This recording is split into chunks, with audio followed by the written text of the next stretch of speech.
Snow is finally falling in the Central Wasatch, and the mountains are getting a much-needed coat of white. The famed red snake has re-emerged from its long hibernation as both skiers and snowboarders flock to the canyons. My name is Will McKay. I'm the Communications Director for the Central Wasatch Commission, and this is the Wasatch Wrap-Up for February 2026. You can run, but you sure couldn't hide from this year's Winter Olympics. It seems that there was a particular frenzy here in Utah for the event, given that Salt Lake City will be hosting for 2034. On top of that, over 80 Winter Olympic athletes have direct ties to Utah and the Central Wasatch from either residing, studying, or training here. And that shouldn't come as a surprise. We've got some of the best recreation access in the country. Speaking of winter recreation, a large storm system finally blanketed the Central Wasatch on February 17th and 18th, with nearly 50 inches of snow in some places. Paired with a weak snowpack, the Salt Lake region of the Utah Avalanche Center issued a warranted avalanche warning. When the mountains experience a long, sustained drought and a sudden massive storm, avalanches become very, very likely. The following week resulted in multiple fatalities and accidents across the state. No matter if conditions are safe or dangerous, be sure to stay up to date with the daily avalanche forecast. This can be found at utahavalanchecenter.org. This large storm also provided some much needed relief to the snowpack of the Central Wasatch. As of February 25th, the current snowpack sits around 59% of average for the area.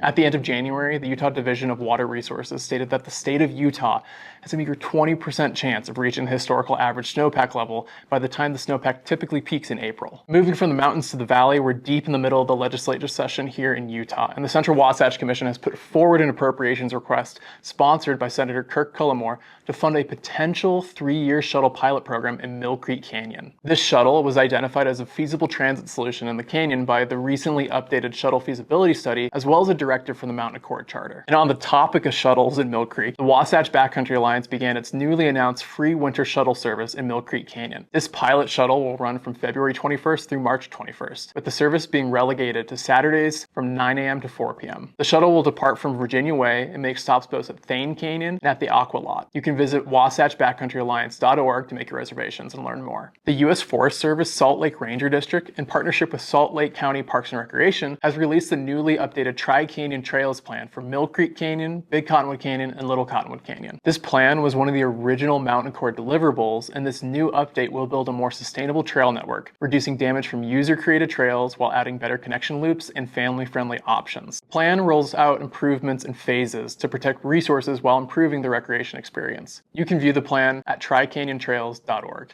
As we look forward to March, you'll want to keep these cool events on your radar. Snowbird and the Nature Conservancy are hosting a panel and presentation called Ski for Nature from Mountain Forest to the Great Salt Lake on March 4th. The Wasatch Backcountry Alliance is hosting a public lands party on March 5th, and the Salt Lake Climbers Alliance is hosting the annual No Man's Land film tour on March 8th. As you can tell from this video, February has been packed full in the Central Wasatch, and the newly falling snow has definitely improved the mood both in and out of the canyons. Let's hope our new snowy trend continues and sets us up with a deep snowpack for the rest of the year. Thanks for watching, and tune in next month for another Wasatch Wrap-Up.